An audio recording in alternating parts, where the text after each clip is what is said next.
Kalau kau ingin selamat dari fitnah akhir zaman ini, kembalilah kepada Alkitab dan tegakkanlah keadilan sesuai dengan ajaran Alkitab.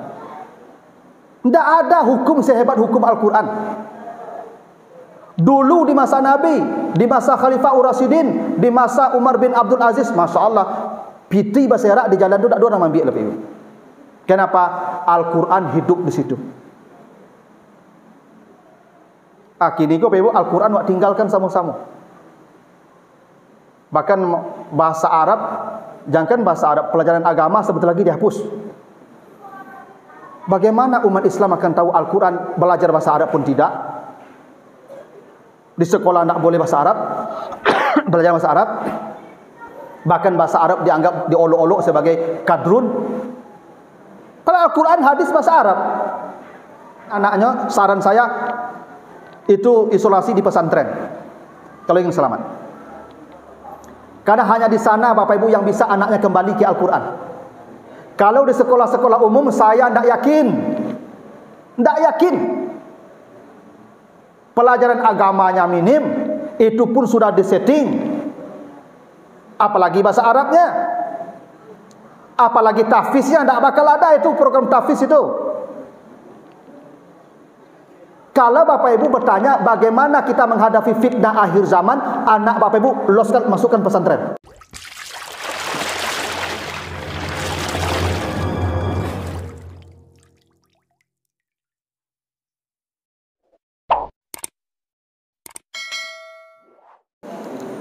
Assalamualaikum warahmatullahi wabarakatuh. Alhamdulillahi rabbil alamin. Assalatu wassalamu ala asrafil anbiya wal mursalin wa ala alihi wa ashabihi ajmain. Bapak, ibu-ibu, kaum muslimin, jamaah subuh yang dimuliakan Allah, kembali kita bersyukur pada Allah atas segala karunia-Nya. Salawat dan salam untuk Nabi kita Muhammad sallallahu alaihi wasallam. Bapak Ibu yang saya muliakan, judul yang akan kita bahas pada pagi hari ini sesuai yang dikirimkan Pak Pengurus, menghadapi fitnah akhir zaman. Itu judulnya ya. Menghadapi fitnah akhir zaman. Mohon Bapak Ibu ya, agak kurang sehat. Ini temanya berat Bapak Ibu ya, berat, serius dan sedikit menakutkan. Ya. Menghadapi fitnah akhir zaman. Baiklah, kita mulai pembicaraan kita dari surat Asy-Syura ayat yang ke-17. Kita baca ayatnya. A'udzubillahi minasyaitonirrajim. Allahul ladzi anzalal kitaba bil haqq wal mizan wa ma yudrika la'allas sa'ata qaribun. Kata Allah, Allah yang telah menurunkan Alkitab dengan benar dan neraca keadilan, ya, timbangan keadilan. Dan tahukah kamu bahwa kiamat itu sudah sangat dekat? Jadi kata Allah, wa ma yudrika la'allas sa'ata qaribun. Tahukah kamu bahwa kiamat itu sudah sangat dekat? Ini Allah yang menyebutkan ketika Nabi diutus jadi Rasul 1500 tahun yang lalu, Allah sudah mengatakan kiamat itu sudah dekat. La'allas sa'ata qaribun. Bahkan Bapak Ibu ada yang menarik untuk dicermati dari gaya bahasanya. Ketika Allah mengatakan kiamat sudah dekat, itu antara subjek dan predikatnya tidak cocok. Dalam bahasa Arab, antara mubtada dan khabar, mubtada itu namanya subjek, khabar itu predikat, dia harus sesuai, mutabakah namanya. Misal, Fatimah Thalibah, harus begitu. Karena Fatimah itu perempuan, maka predikatnya perempuan. Fatimah Thalibah, Fatimah itu seorang mahasiswi. Tapi kalau Muhammad, Muhammadun Thalibun. Karena Muhammad itu laki-laki, maka Thalibun juga laki-laki. Dia harus cocok. Ini beda dengan kaidah bahasa Indonesia Ibu ya. Kalau kita enggak, kita sama saja tuh. Muhammad makan, Fatimah makan, sama aja. Tapi kalau bahasa Arab enggak. Harusnya Bapak Ibu, karena mubtadanya perempuan, as-sa'ah, maka kabarnya harusnya perempuan pula, qaribatun. Harusnya bunyi ayat ini ya secara bahasa, Bapak Ibu kalau pernah belajar bahasa Arab, bunyinya la'an las-sa'ata qaribatun. Tapi Allah tidak memotong satu huruf, la'an las-sa'ata qaribun, hilang tunnya. Kenapa dihilangkan satu huruf? Harusnya qaribatun, tapi dibaca qaribun. Ini menunjukkan saking dekatnya kiamat itu, menyebutkannya cepat. Kalau qaribatun lebih panjang, kalau qaribun lebih cepat. Saking cepatnya kiamat itu, mengucapkan dekat pun sangat cepat. Ini menunjukkan betapa dekatnya masa kiamat yang akan mendatangi kita. Allah sudah sebut begitu. Kiamat itu kata Allah sudah sangat dekat. Nah, Bapak Ibu, dalam hadis sahih Muslim diceritakan oleh Umar bin Khattab, suatu hari kami ketika duduk, ya, datanglah seorang laki-laki yang sangat tampan. Bajunya putih, pakaiannya bersih, tampilannya menawan. Lalu dia duduk dekat Nabi. Lalu laki-laki tadi bertanya, "Ya Muhammad, apa itu Islam?" Maka Nabi jawab, "Islam itu engkau bersyahadat tidak ada Tuhan selain Allah, engkau kerjakan salat, puasa, zakat, haji dan seterusnya." Beritahu saya apa itu iman. Iman itu engkau beriman dengan Allah, dengan Rasulnya, dengan kitabnya, dengan malaikatnya dan seterusnya. Beritahu saya apa itu ihsan.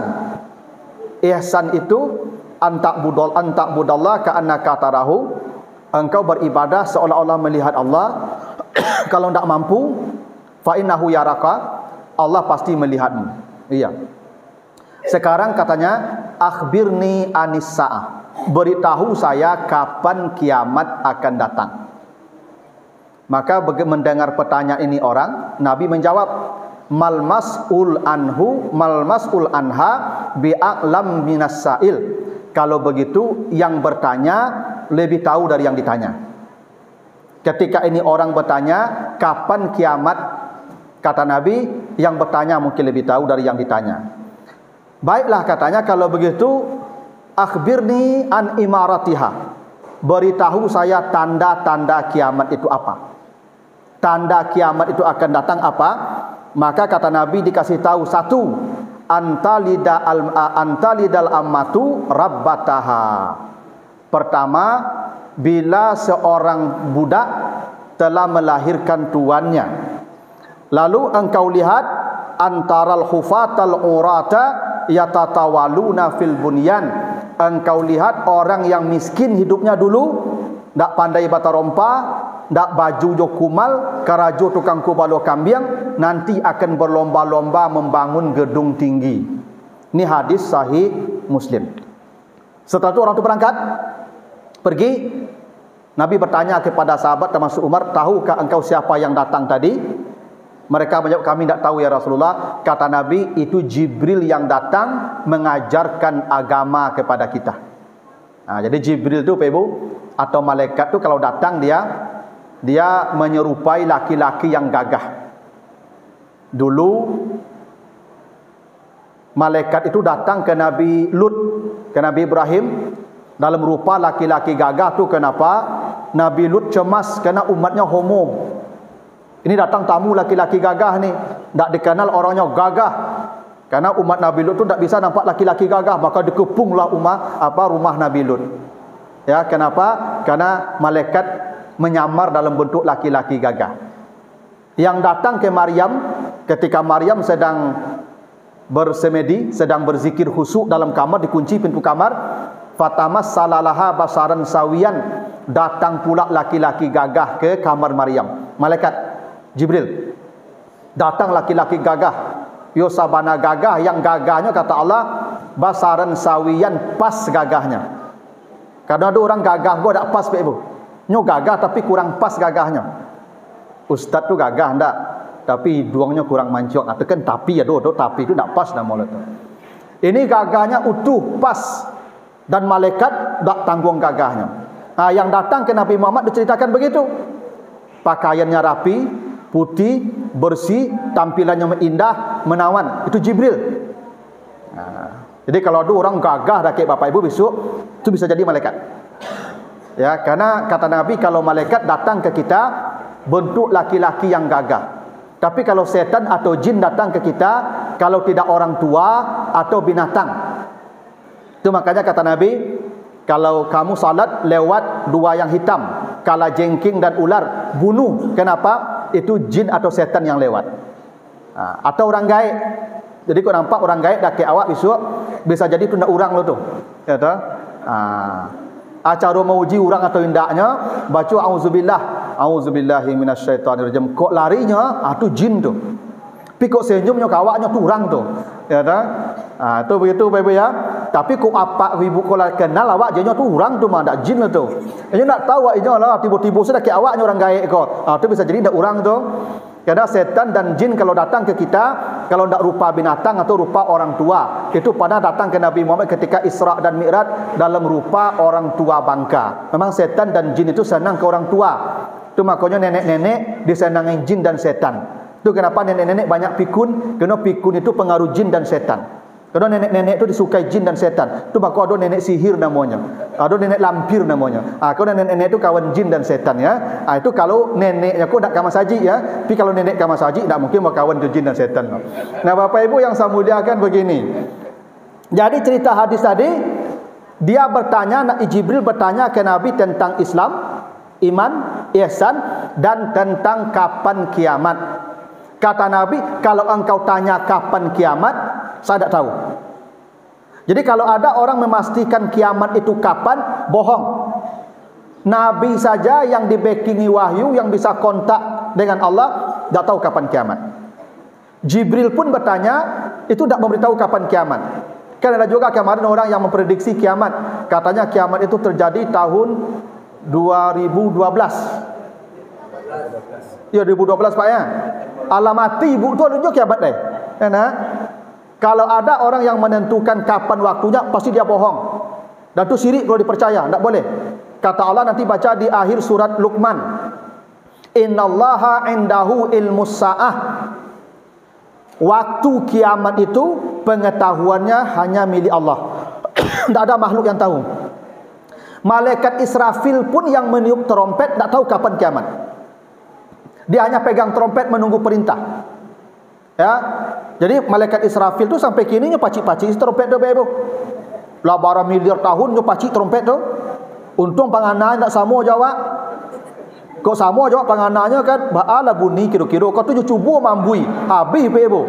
Ya, nya mencuba mambui nya tapi kiamat bego tu mah. Untung lepas tu malaikat itu mereka tak mengerjakan kecuali yang diperintah Allah. Dipacik sebaru. Gitu. Nah kalau begitu kata Jibril, engkau kasih tahu saya apa tanda kiamat. Maka Nabi kasih tahu. Satu, antalidal amatu rabbataha. Kalau budak sudah melahirkan tuan. Tuan itu apa Bapak Ibu fungsinya? Apa fungsi tuan? Memerintah budak, begitu kan? Budak melahirkan tuan.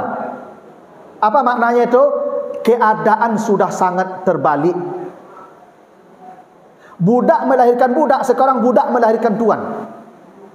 Kalau kehidupan sudah mulai tidak normal, segala sesuatu sudah berjalan terbalik, maka itulah tanda kiamat.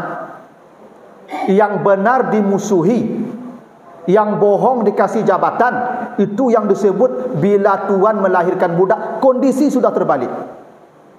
Dulu suami yang bekerja mencari nafkah untuk istrinya, sekarang istri yang pontang-panting mencari nafkah untuk suaminya. Itu terbalik tu. Itu tanda kiamat tu. Tak banyak kini ikut dunia terbalik kini. Allah banyak tu Pak Ibu. Itulah tanda kiamat tu. Dulu anak takwik jo ayah jo apa, jo ayah jo ibunya. Kini ibu apa yang takwik jo anak. Kiamat tu. Dulu guru sabana ditakuti murid, dihormati murid. Kini murid dak ada harago guru dinyoleh. Bahkan guru lah takut memerangi murid kini. Itu tanda kiamat tu. Bila keadaan sudah terbalik, dulu bapak-bapak yang ke masjid, sekarang tinggal ibu-ibu yang di masjid, bapak-bapak lah pulang sedonya. Itu tanda kiamat tu. Dulu majlis taklim di masa Nabi, sahabat laki-laki, tak pernah ada ibu-ibu majlis taklim. Sekarang yang majlis taklim ibu-ibu, yang apa-apa ada kamar tabangnya. Tak. Bila keadaan sudah terbalik, itu tanda kiamat akan datang. Dan kini Bapak Ibu, Masya Allah, keadaan sudah terbalik. Betapa banyaknya sekarang orang jujur justru dipenjarakan. Orang yang khianat justru diangkat dan dielu-elukan. Itu maksudnya bila budak telah melahirkan tuannya, keadaan sudah tak berjalan sebagaimana mestinya. Itu tanda kiamat tu. Yang kedua, engkau lihat orang yang dulu miskin, tak pandai bata rompah, bajunya busuk, karajo kubalok kambiang. Sekarang mereka berlomba-lomba membangun gedung tinggi. Itulah orang Arab. Orang Arab dulu Ibu, sebelum minyak ada, sebelum mereka mengenal minyak, mereka hidup kubalok kambiang, tak pandai bata rompah, baju busuk, miskin, tinggal di pondok-pondok, hidup nomaden, berpindah-pindah mencari padang rumput. Kini orang Arab Bapak Ibu berlomba-lomba membangun gedung-gedung tinggi. Gedung tertinggi di dunia sekarang namanya Burj Khalifah. Di mana itu? Di Arab, Dubai. Tinggi gedungnya 820 meter. Kadang tinggi Bapak Ibu.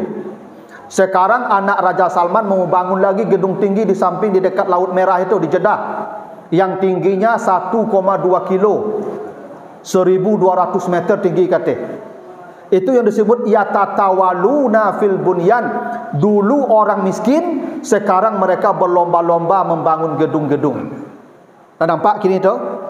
Di negara Arab tu Ibu, yang negara miskin tandus, sekarang gedung-gedung tinggi di situ ada. Bahkan di Makkah tu, di sudut Makkah tu ada gedung paling tinggi tu, yang ada jamnya tu. Nah tu, dulu orang tak pandai macam tu Ibu. Termasuk maknanya kalau orang miskin sudah berlomba-lomba membangun gedung. Dulu dia membuat rumah rancak orang kaya Bapak Ibu. Kini orang miskin membuat rumah rancak berhutang. Ini miskin rumahnya rancak Pak. Ternyata hutangnya lebih banyak daripada asetnya. Dulu orang membuat rumah Pak dek bapiti banyak. Kini orang membuat rumah dek berhutang banyak. Dulu orang balik kendaraan bapiti, tandu orang bapiti balik kendaraan tu. Kini orang balik kendaraan Bapak Ibu, tak bapiti lo, miskin balik kendaraan, nyo mencari ju kendaraan tu. Dah tahu? Menggokar ya, itu tak bapiti tu. Tapi nyo ambil soto lu. Peko nyo cari nang suranya tu. Tak betul? Kata Nabi, bila orang miskin sudah berlomba-lomba membangun gedung, itu tanda kiamat, dan itu yang terjadi hari ini. Tak ada kiamat itu. Dah tak buka tu Bapak Ibu tu mah, tanda kiamat itu. Nah, lalu dalam hadis riwayat Ahmad, kata Nabi, fi hazil ummah khasafun wa maskhun wa kazafun. Akan datang masanya umat ini akan dihadang oleh kegelapan, oleh bencana yang bertubi-tubi, yang tak pernah berhenti. Akan ada hantaman-hantaman benda langit yang menimpa bumi. Nanti kata Nabi akan terjadi begitu. Pertama kegelapan. Kegelapan itu mungkin bisa jadi kezaliman di mana-mana. Lalu kelaparan, bencana, petaka, tak berhenti-berhenti, silih berganti bencana di mana-mana. Dan akan datang hantaman benda-benda langit nanti ke bumi. Kapan itu terjadi kata Nabi? Iza zaharatil qainat wal ma'azif wa suribatil khumur. Pertama, apabila telah banyak biduan-biduan, lah banyak penyanyi perempuan Pak Ibu. Dulu penyanyi itu Pak Ibu laki-laki, namanya suara, para penyair itu laki-laki. Sekarang perempuan, di mana-mana acara baralik itu perempuan seksi yang menyanyi. Dah begitu? Tanda kiamat tu. Di mana-mana ada biduan. Suara wanita sekarang menjadi nilai ekonomi yang luar biasa. Bahkan HP pun perempuan.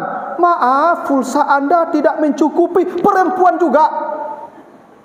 Tidakkah bisa suara laki-laki itu? Pulsa Anda tidak cukup, lah selesai. Enak? Untuk telpon tu Pak, otomatis tu kalau kita nelpon, suaranya suara perempuan itu Pak. Tak begitu? Nomor yang Anda hubungi sedang sibuk, laki perempuan? Perempuan. Apa tidak bisa laki-laki? Maaf, telepon yang Anda hubungi sedang sibuk. Bisa laki-laki kan? Kenapa harus perempuan?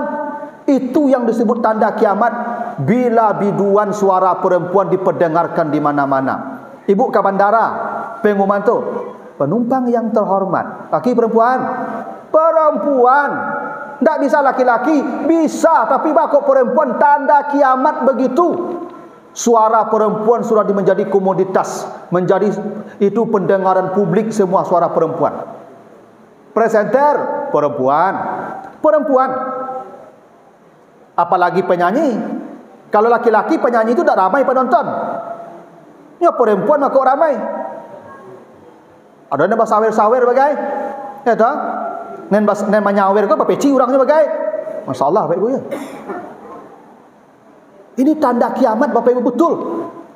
Kata Nabi, iza zaharatil qainat, bila suara perempuan sudah menjadi konsumsi publik. Yang kita dengar di mana-mana suara perempuan. Padahal suara perempuan itu tidak boleh diperdengarkan. Ibu, kalau kami salah jadi imam, boleh ibu membacakan subhanallah kepada kami? Tak boleh. Ibu, kalau imam salah, cukup 3 kali tak berhenti, ibu pisah. Tak boleh subhanallah. Pertama sasik je mereka.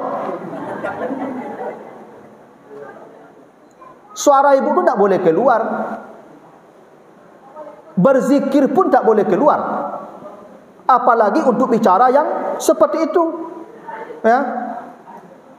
Itu pramugari. Pramugari itu akarajonya ibu. Kan mangkit tas, memasukkan tas ke bagasi, tak begitu? Itu bagi pengumuman penumpang pasang seatbelt, tak begitu? Tak bisa laki-laki mengerajo itu. Bakok padusi, dia seksi. Pramugari itu tak butuh pramugari itu perempuan. Pesawat itu cukup laki-laki saja. Untuk apa tas itu perempuan? Kan kasihan perempuan suruh ngangkat tas besar. Bekonya angke-angke pak badannya seksi boleh tu. Awak penumpang kok pak lah damam sama jadinya leh. Itu tanda kiamat ketika perempuan sudah menjadi komoditas, dieksploitasi habis-habisan. Perempuan, semua perempuan. Makanya saya Bapak Ibu tak terlalu senang kalau ada acara-acara ibu-ibu disuruh baca Quran. Bapak-bapak saya banyak kok ada yang pandai baca Quran kok. Mengapa ibu-ibu disuruh baca Quran? Kadang apa-apa aku yul pamandai baca Quran. Tak pandai sebanyak aku baca Quran tak surang ya.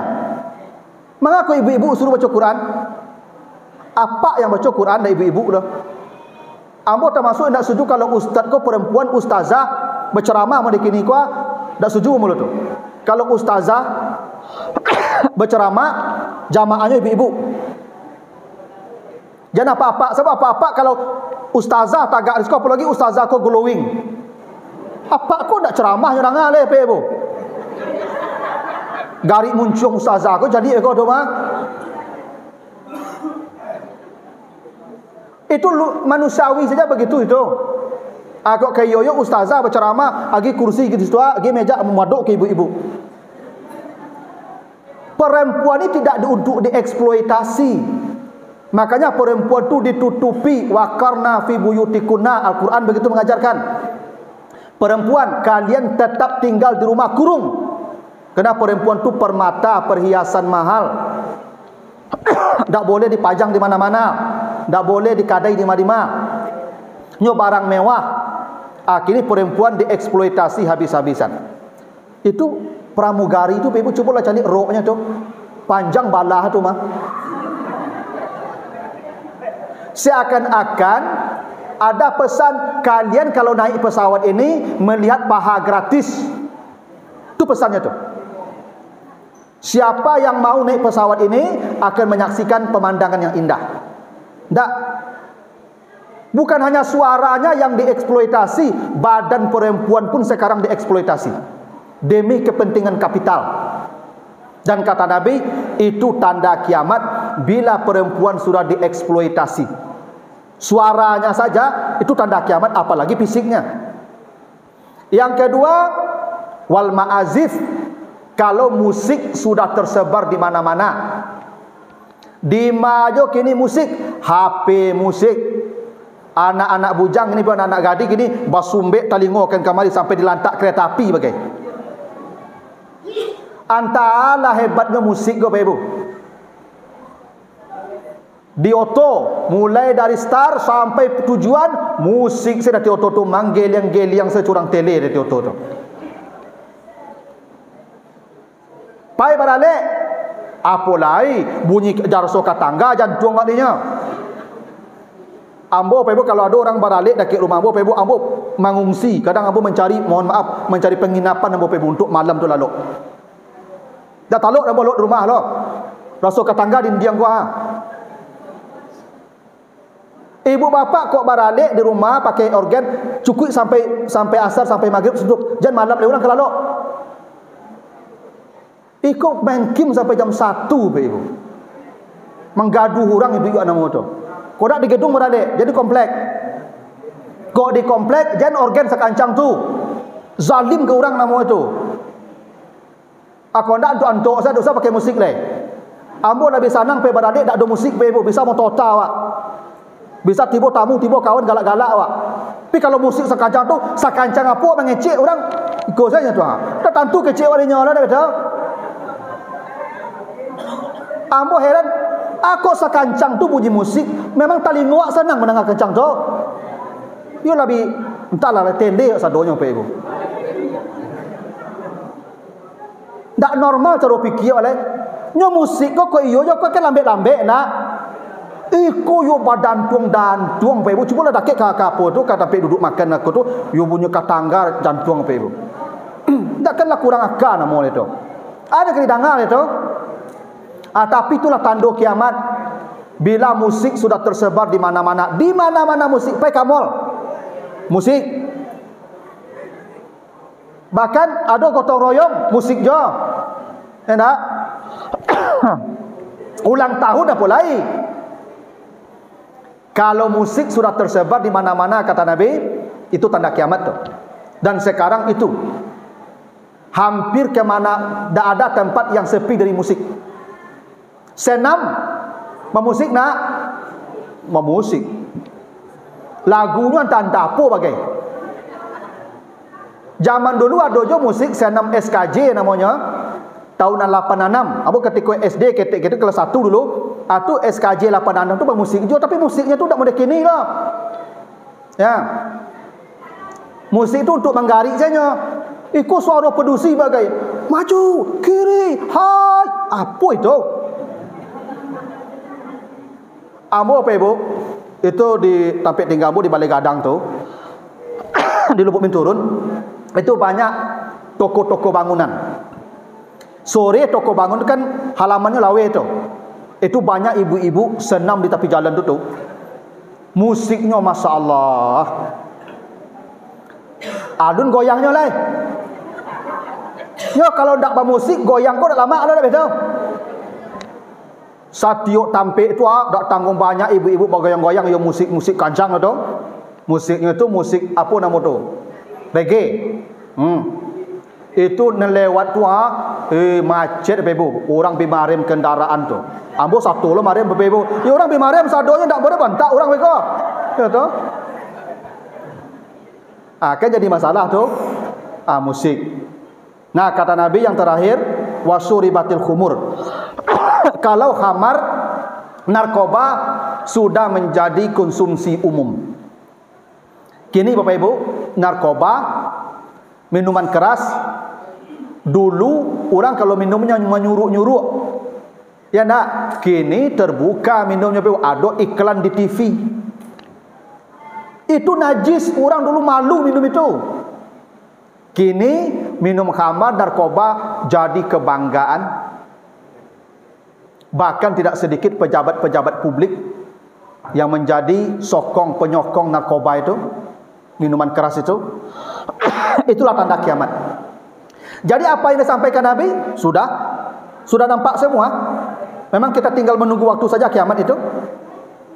Coba kita bacakan hadis Ibnu Majah dari Abu Hurairah. Kata Nabi, sayati 'alan nas sanawatun khadda'at, akan datang nanti pada umatku tahun-tahun penuh fitnah, tahun-tahun penuh ujian. Apa tandanya? Yusaddaku fihal kazib, kalau para pembohong sudah dianggap orang benar. Wa yukazzabu fihat sadiq, kalau orang benar dianggap pembohong. Itu masa yang disebut Nabi sanawat khadda'at, masa yang penuh fitnah. Bila pembohong dielu-elukan sebagai orang jujur, bila orang jujur dibohongi dianggap pembohong. Lalu wa yu'tamanu fihal khain, para pengkhianat dikasih amanah dan jabatan yang tinggi. Wa yukhawanu fihal amin, orang jujur disingkirkan dan dimusuhi bersama-sama. Wa yantabiku fiha ruwaibidah, dan di hari itu engkau akan mendapatkan namanya ruwaibidah. Nabi ditanya, ya Rasulullah, apa itu ruwaibidah? Apa itu ruwaibidah? Kata Nabi, ar-rajulut tafih fi amril ammah, kalau orang bodoh sudah diangkat jadi pemimpin. Itu hadis sahih Ibnu Majah. Akan datang, kata Nabi, pada umatku tahun-tahun yang berat, yang penuh fitnah, tahun yang penuh dengan penipuan. Itu sebut tahun-tahun fitnah sebelum kiamat datang. Kapan itu? Bila para pembohong dianggap jujur. Orang bohong dianggap benar, dipuja-puja, dihormati. Tuh. Sebaliknya, orang jujur dianggap pembohong, dimusuhi oleh publik. Kalau ada orang berkata jujur, jadi musuh negara, dimasukkan ke penjara. Orang yang berkhianat, pengkhianat negara, dikasih amanah jabatan sekian banyak. Tapi orang yang peduli dengan negara, yang jujur dengan negara ini, dianggap pengkhianat negara, dimusuhi, diusir, dipersekusi, dimasukkan ke penjara. Dan kata Nabi, di saat itulah muncul ruwaibidah. Apa itu ruwaibidah? Kata Nabi, ar-rajulut tafih, orang bodoh fi amril ammah, yang memimpin manusia. Banyak orang cerdas, sekolahnya jale, ijazahnya jale, tapi dimusuhi. Tapi ada tak pernah sekolah, entah di mana sekolahnya, diangkat jadi pemimpin, dimulia-muliakan. Itu dah hadis Nabi, bukan bahasa saya. Bacalah hadisnya dari Abu Hurairah, hadis Ibnu Majah. Itu tanda kiamat akan datang. Lengkap sudah Bapak Ibu, lengkap sudah. Memang benar-benar kiamat akan datang lagi. Nah, persoalannya tadi, bagaimana cara kita menghadapi fitnah akhir zaman ini? Coba lihat firman Allah surah Al-Maidah ayat 45. Apa kata Allah? Wa man lam yahkum, kan tadi kata Allah di surat apa? Di surat Asy-Syura tadi ya. Bagaimana kata Allah di surat Asy-Syura itu? Kami menurunkan Alkitab wal mizan, dan neraca keadilan. Kata Allah begitu ya. Kami menurunkan Alkitab dan neraca keadilan. Baru Allah katakan kiamat sudah dekat. Bagaimana upaya kita menghadapi fitnah itu? Kembalilah kepada Alkitab. Itu kenapa ketika Allah menyebutkan kiamat sudah dekat, Allah awali dengan kalimat Allah menurunkan Alkitab dan mizan, neraca keadilan. Kenapa? Karena hanya hidup dengan Al-Quran dan menegakkan keadilan itu akan tegak. Tanpa Al-Quran, tidak akan pernah tegak keadilan. Baca nanti surah Al-Maidah ayat 45 itu, wa man lam yahkum bima anzalallah fa ulaika humuz zalimun. Siapa yang tidak menegakkan hukum Allah, maka pasti kezaliman merajalela di mana-mana. Tadi tanda kiamat itu semuanya kezaliman. Dan kata Allah, kezaliman itu kalau kalian tidak mau menegakkan hukum Allah. Bapak Ibu, hukum Allah ini wajib kita tegakkan. Bahwa kita belum mampu soal lain. Tapi kalau Bapak Ibu membenci hukum Allah, faulaika humul kafirun, mereka orang kafir. Tidak ada hukum sebaik hukum Allah. Allah menciptakan langit dan bumi milik Allah. Allah menciptakan manusia, makhluknya. Allah turunkan hukum untuk mengatur hidup kita. Lalu kita tinggalkan hukum Allah. Apa ada kezaliman yang akan terjadi? Bacalah di Al-Maidah 45 tadi, kata Allah, kisas tegakkan. Yang melukai-lukai, kalau matanya pacah-pacahlah matanya, telingonya sumpiang-sumpiang telingonya, jarinya putih-putihlah jari orang tu. Kisas, mati, bunuh pula yang membunuh. Kalau kau tidak menegakkan itu, kata Allah, pasti kezaliman akan merajalela. Jangan Bapak Ibu berkata seperti orang-orang liberal itu. Hukum Al-Quran tidak cocok di Indonesia. Memang Indonesia bukan bumi Allah? Memang umat Indonesia ini bukan ciptaan Allah? Bahwa kita belum mau menegakkannya, belum mampu soal lain. Tapi mengatakan tidak cocok itu kafir. Memang begitu ketetapan Allah. Coba, sekarang beginilah. Tidak usah kita perdebat panjang, eksperimen saja. Sekarang terapkan hukum Al-Quran di Indonesia 5 tahun saja. Tidak usah lama-lama, 5 tahun saja. Siapa yang mencuri, potong tangan. Siapa yang berzina, rajam sampai mati.